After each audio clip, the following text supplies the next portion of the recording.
Hello, I'm Sandra D, the main event. Welcome to my channel.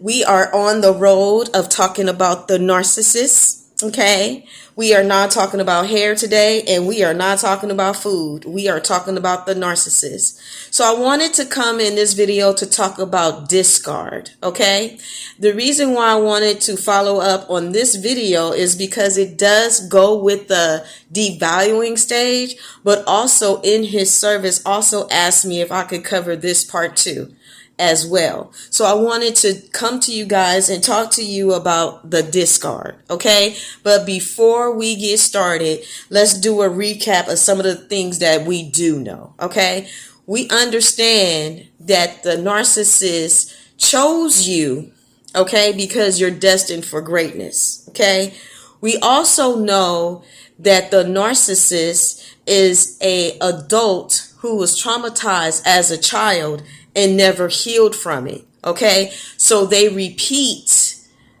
you understand, this hurt that they have, and they built this wall to protect themselves. So when they become adults, you understand, they want to have people to serve them, and they want them to fill in the blanks of the things that they did not receive and get when they were a child, and they're expecting it as a grown adult. Okay, but also with the narcissist and their alter ego that they built, they do become bullies. Okay, and what they do is they look for supply to meet their demands. Okay, I need you guys to understand that.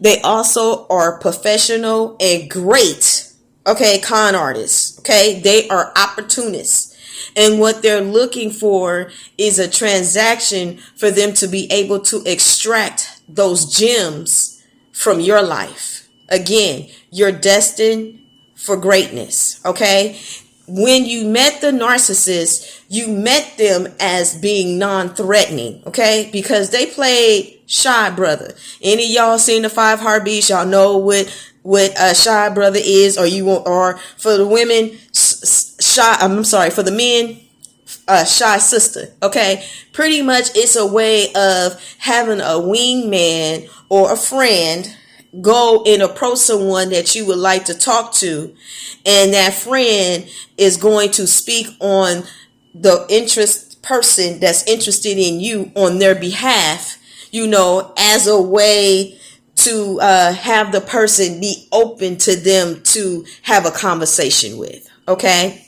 so now once you're introduced to the narcissist and you find out that this narcissist is cool, this, that, and the other, okay, then you feel like, okay, it's cool. This person seems genuine, you know, because you're seeing that you guys click. You're seeing that you guys see eye to eye. You guys see that you have a lot in common.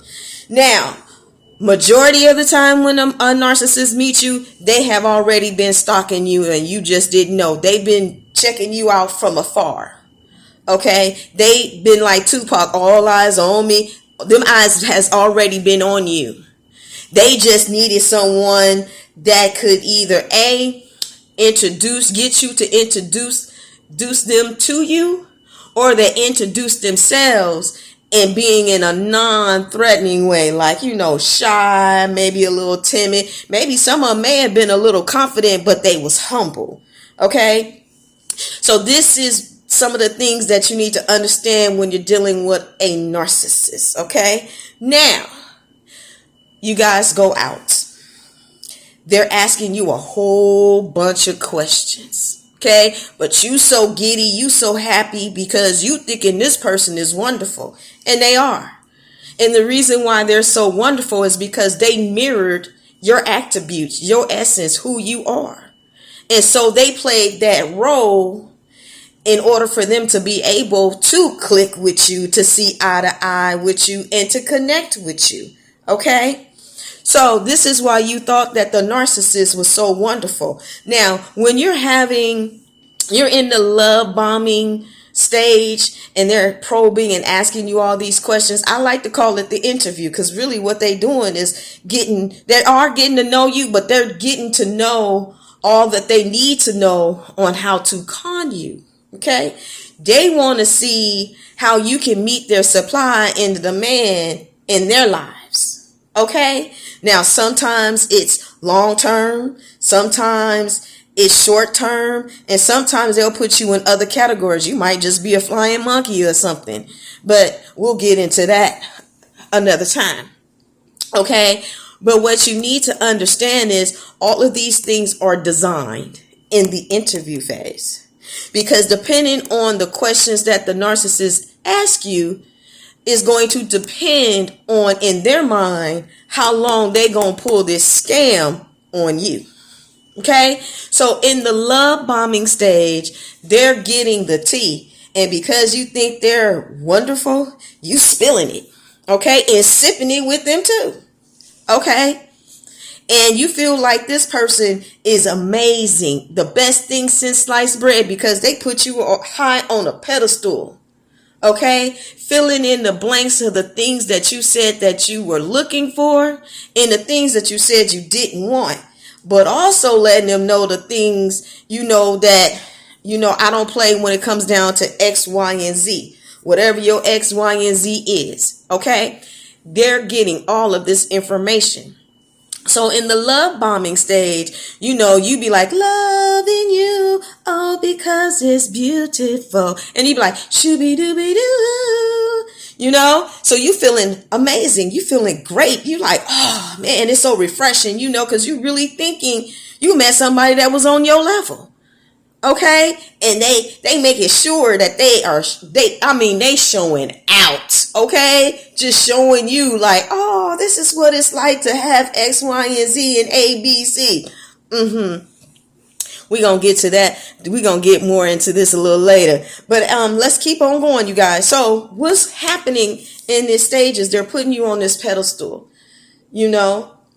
and you're not accustomed to getting these things if you haven't had them in your relationship, because you're not realizing that the person that you met is a transformer and not the good one, the Decepticon. Okay? So what's happening is when you're in this love bombing stage, they know they can't stay in that love bombing stage because they know that they cannot continue to keep this mask on, because they know it's not who they are.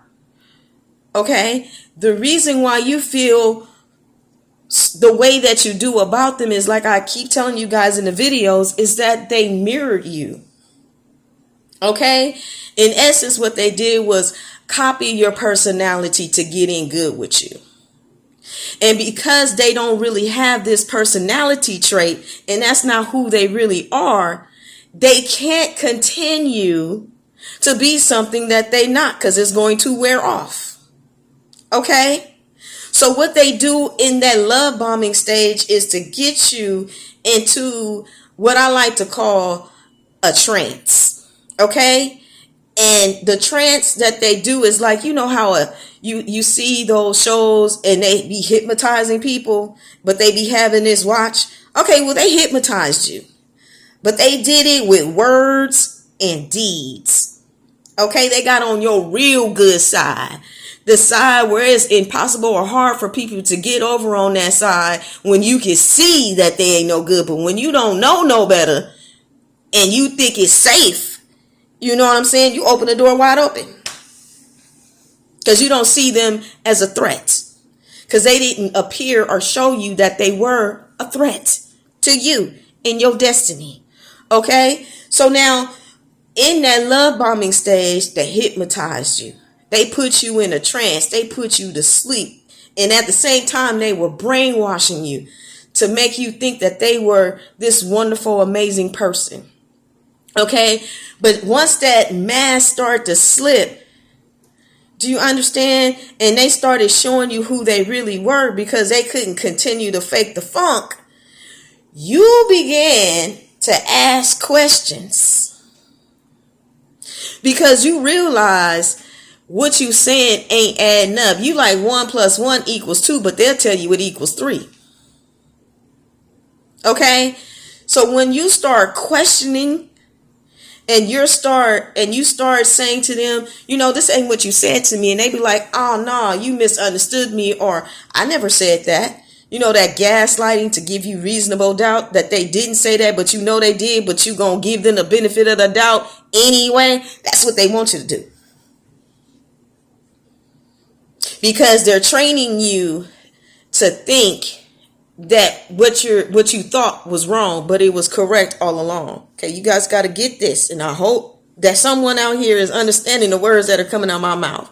Now, at this point, they knew it was coming to the point to where they could not continue to put on this facade, but also at the same time, they trying to figure out how the heck that they can keep you as their supply, because they have demands.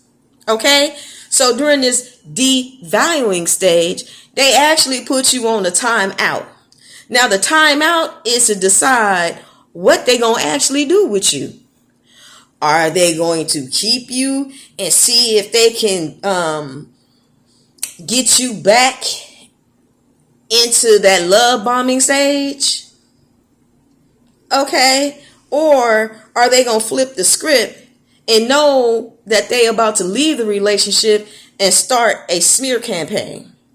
Now, a smear campaign is untrue stories that have been told about you as a rumor to be true. And the reason why it's a smear campaign is because they want to put you in a bad light. Okay? They want to ruin your good reputation. They want you to be so distraught to where you can't move on. It's seeds of destruction to put themselves as the good guy and you as the villain, and being the reason why the relationship broke up, so that they can leave the relationship without feeling guilty, but also looking good, because they don't want to feel bad knowing that they messed up a good thing. So the smear campaign also helps them with their conscience in making and deceiving themselves that they made the right decision, but they know that they lying to themselves too. Okay, so now when you're in this devouring stage, okay, they're trying to see what they're gonna do with the relationship to see if they can continue it, or they're gonna have to cut you loose. But while you're on timeout, they either got another supply, another person that they kicking it with, that they are doing the same process that they did to them, that they did to you, they doing to them. Okay, and they want to see if they can secure that supply, because they may have thought that they had a little bit more to offer them than what you was giving, or you decided that you wasn't going to do that no more. So they want to decide what they're going to do. So when they started gaslighting you, and they started talking bad about you, or they started mistreating you, that was your cue to let you know that not only was you right, but that this person is doing more than what you know behind the scenes, which is what the smear campaign is about. They want to ruin your reputation. They want to ruin you as a person. They want to have you stuck like Chuck. Okay? They want you wounded, because again, you got a destiny and they don't want you to fulfill it. And if they do, they want you to fulfill it with them and not without them. And they fail to realize you had a destiny before you met them. That's a message. Okay, so now we're going to get over almost to this discard. So what they're doing in this area is they going to do everything that they can to poke the bear, because they need to get into your emotions and make you emotionally wounded. And they want to get to your mind, because they want you to be stuck. They want you to continually have them on your brain on why this relationship didn't work? And what could you have done differently? Because they want you to take the blame for them leaving.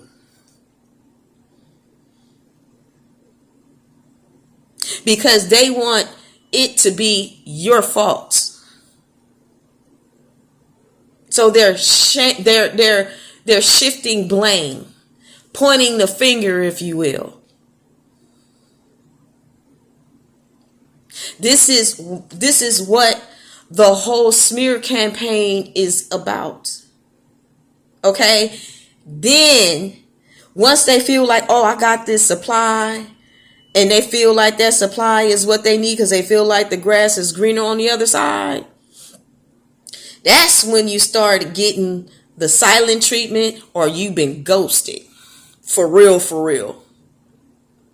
Now that happens is because they want you stuck. This is where they want you to take responsibility for the relationship and for them leaving. They want you to blame yourself for them leaving. Because you didn't do what they wanted you to do, which is why they left. You thinking that you can't understand what had happened, what happened to this wonderful person that was there. They was never there. Not the narcissist, they were mirroring you. But you have always been there. You just didn't recognize your value. You knew you was valuable, but you didn't know how high and how expensive and how priceless your value is, because you're destined for greatness. And that narcissist came in your life to confirm to you that you are priceless, that you are destined for greatness. So when they go through the devouring stage and put you on timeout, put you on ice, put you in the corner, like you a little ass kid, while they go out and play. And you don't understand what the hell is going on purpose. Because at that point, when they cut you loose, which is the breakup, if you will, either you broke up with them or they broke up with you. One or the other. But what they wanted to create is called a trauma bond, which leaves you emotionally wounded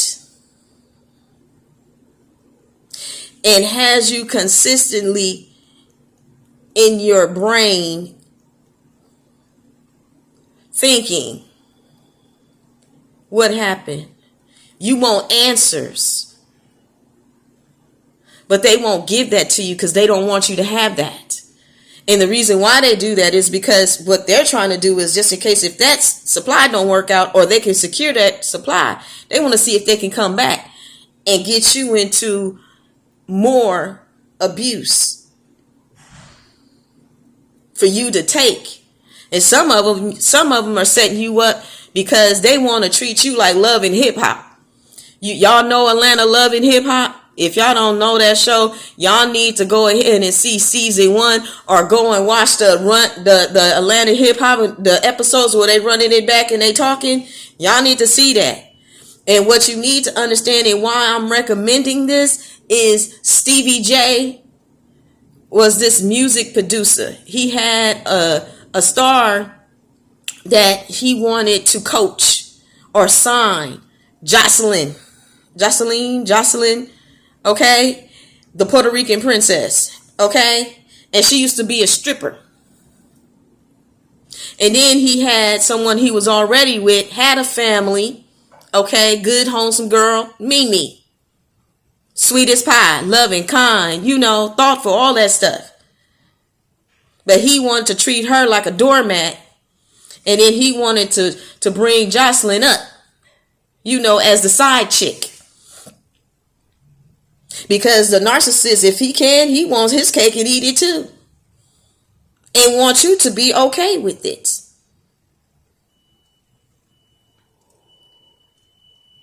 So he's coming back to see if he can have his cake and eat it too. To see if you'll be down to share him with other people. And I don't mean share him like, he's a basketball coach training somebody on the basketball team. Nah. I'm talking about he wants to get down with the Oochie Coochie La La La. Okay, y'all know that old school song? Oochie Coochie La La La, Oochie Coochie. He trying to get as much as he can. And be okay, and wants you to be okay with it. Like Hugh Hefner of the Playboy Bunnies mansion. That's what his goal is. He wants to feed his lust, and he wants you to be okay with it. Not all narcissists, but most of them. Okay? So when he discards you, he try to come back on 53rd Street as if ain't nothing happened.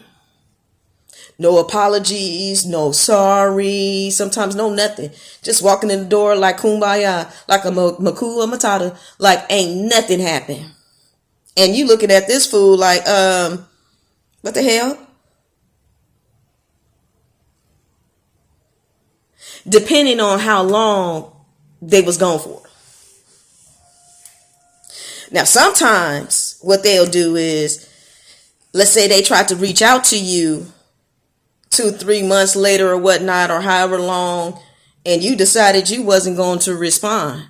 Oh, they gonna pop up to find out why the hell you ain't responding and answering to their demand and call.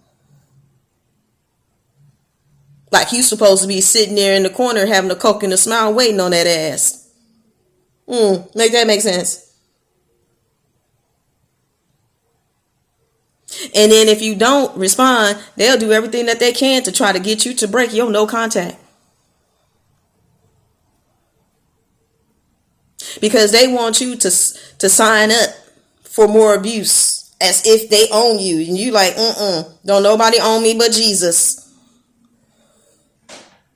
Okay? Because they want to try to be God of your life. Believe it or not. Please believe it. Believe it, please. But you got to let that devil know you only got one Lord and Savior. And that name is Jesus. And it sure ain't him. Because last time I checked, ain't no narcissist sat over there and died on the cross for me. But Jesus did. And Jesus would never sit over here and mistreat you and belittle you and make you feel like you nothing. Why would he do that when he destined you for greatness? So you need to understand what these narcissists is really up to and what the game is about.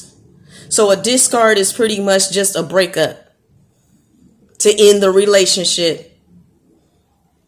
For them to have permission to leave you, but also to leave you wounded. And having questions. Because they're going to want to come back later on. And knowing that you're going to want some answers. They know that when they knock on the door, like opportunity is knocking, you're going to open it. Because you want to know what the hell happened. But let me tell you something. When you get sick and tired of being sick and tired, and you ready to leave that narcissistic ass, let me tell you what's going to happen. You're going to do a door slam. And you ain't going to give a damn what that individual has done. Because you ain't going to need no answers because you already got them. You going to already come to yourself and realize you was being played. And when you was sitting over there hurting, that's when you realized and you came to yourself and you realized that, oh my God, this person sat over here and took advantage of my kindness. And that's exactly what they did. That is what a con artist does. They take advantage of people. They steal. That's what they do. I done told you the narcissist came into your life because you're destined for greatness, but to confirm to you that you were already great. You are already valuable. You are already priceless. They just confirmed it for you. And that hurt that you feel is all types of different types of emotions. And part of you feels like maybe like a part of you died and a part of you did. But that was a part that needed to go if you look at it in a different perspective. Okay, you know, like how a caterpillar is, and then they go into their cocoon, and then after they've been in that cocoon for so long, they break out of it and they blossom and become something more beautiful than what they originally was. This right here is nothing but your rebirth. This was your awakening. And even though that evil narcissist did this to you, and a lot of other people, men and women, the narcissist always gets it in the end. Because they can never be happy. I done told y'all that. They stuck in the past. They ain't gonna heal. Misery loves company. They love being like that. But they ain't never happy. And their relationships never work. They never last. And it's just a matter of time before everything that they reap, they will sow. That's why you don't have to worry about getting no revenge on no narcissist. Bump that. Leave that narcissist back there and focus on yourself. Your self-love. Put you first. Because you learn how to have boundaries now. You learn offense and defense. Yeah, I'm going to keep telling you guys this. Your latter will be greater than your former.